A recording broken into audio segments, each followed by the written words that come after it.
Galing! Lumantad ang isang negosyanteng babae sa lungsod ng Davao para isiwalat ang ayon sa kanya ay planong paninira kay Pangulong Duterte.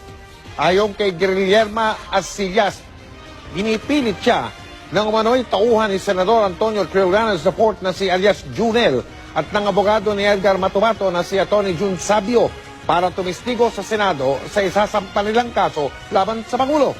Kapalit daw nito ang 500,000 piso. Dadagdagan pa raw ng kalahating milyong piso kapag nakasuhan ang Pangulo sa International Court of Justice. Makakasama raw niya sila Matubato at Arthur Las Cañas. May pinapipirmahan daw sa kanyang affidavit para idamit ang Pangulo sa illegal na droga at yung tinatawag na extrajudicial killing. Pero hindi niya naipakita ang affidavit.